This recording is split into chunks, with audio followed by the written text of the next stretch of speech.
Hi, and welcome back. It's Katie Sariani Bowl with Katie Stories number 13.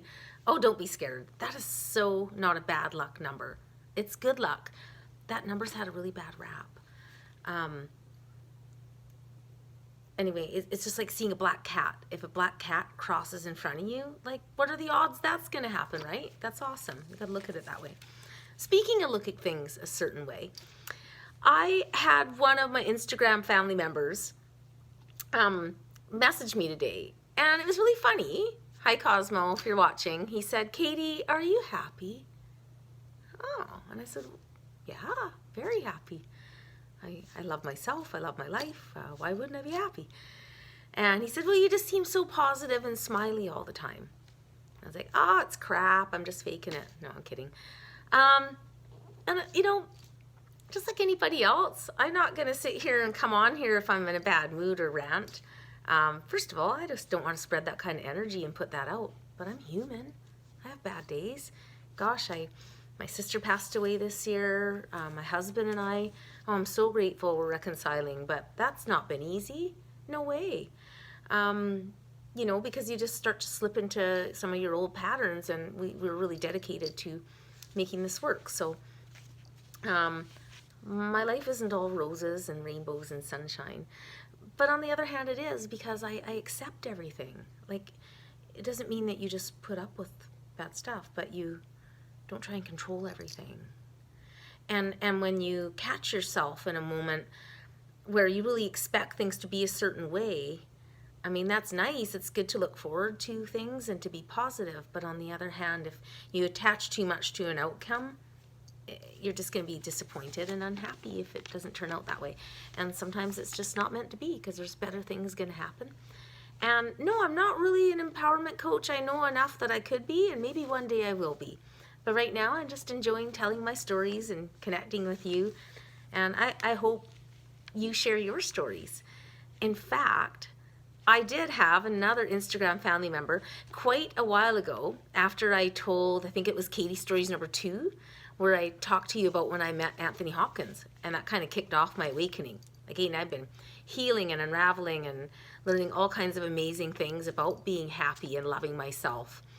And one of the real catalysts for the increased healing and what's really opened everything up and made me feel so much lighter in my heart and my soul today is when I met Anthony on the beach, because it fell on sort of a situation where I had to speak my truth, and it was really uncomfortable, and that led to this chain of events where I actually, ended up sitting next to Anthony Hopkins and asking him to take our picture. So go watch number 2 if you want to hear more about that, because I want to tell you a really cool private message sent to me after that one was this person, and he wants to remain anonymous. So I'm just going to read this.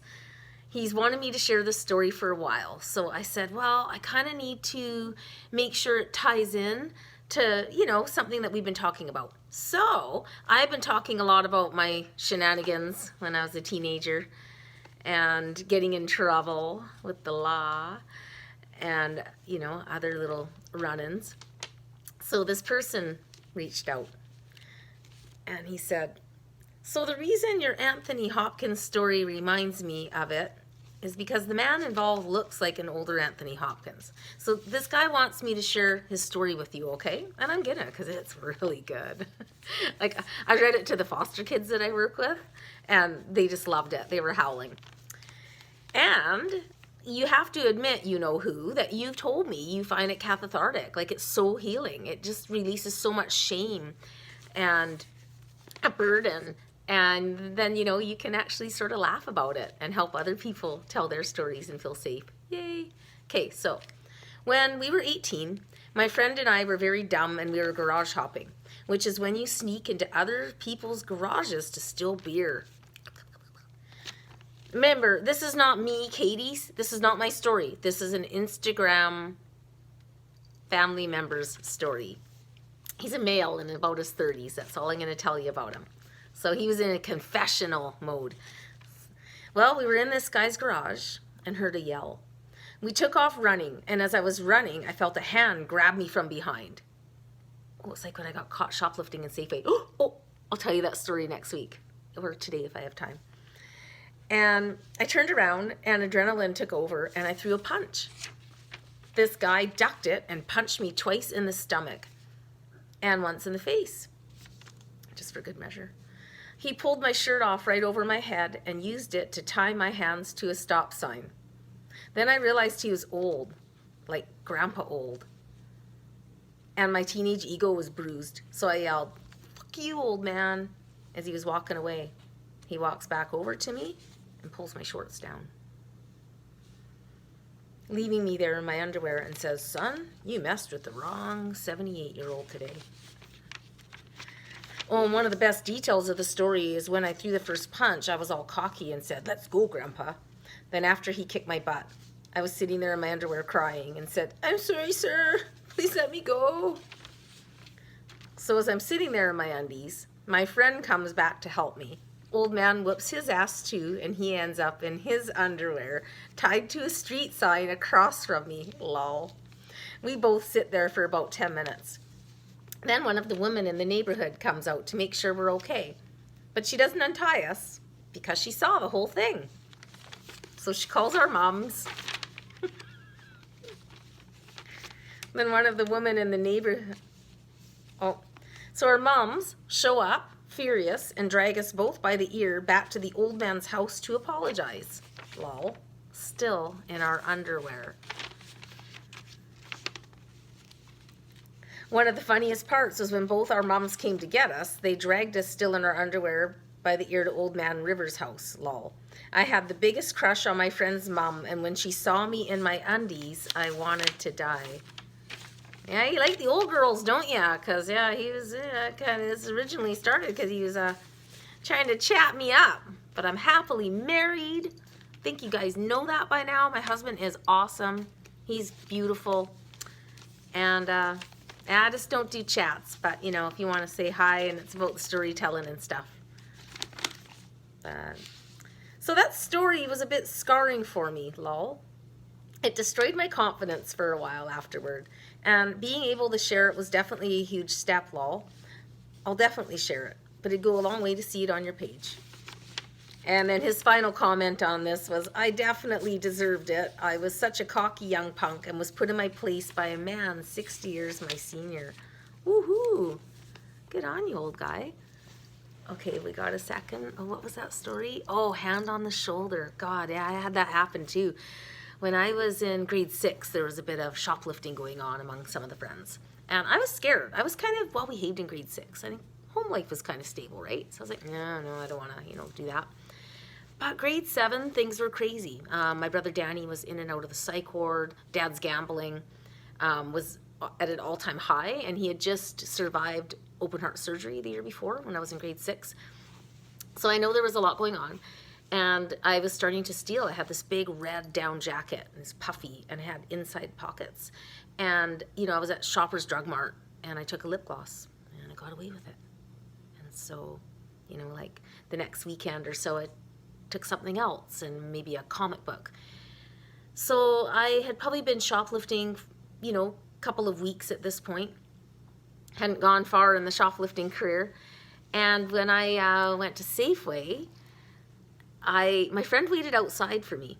She just didn't feel like, maybe she had a bad feeling. Maybe she ratted on me. Oh, I hope not. So when I went in there, I ripped a thing of Halloween Kit Kats open, took a couple of those, took a couple comic books, and I was just walking out. And there's a tap on the shoulder. Yes. Can you empty your pockets, please? And so they took me to the private room, to the office, and asked for my name and number, and I started to cry and said, "My dad, he's got a really bad heart and a bad temper." The manager looked at me and said, "You're not being very fair to him then, are you?" And I said, "No." And he goes, "Go on, get out of the store and don't you come back here." And funny, my mom never knew. I went to my friend's house that night, and I was scared to go home, and she called all cranky, "Get home, you're late for dinner." And I thought, oh God, I'm gonna get it. So I got home, ate dinner, nothing. Probably a year or two later, I told her, and she was sad to hear it. And at that point, then I learned that my cousin, one of my cousins was actually the manager of Safeway. So maybe that's why they let me go. They, the last name, and knew our home was troubled. I don't know.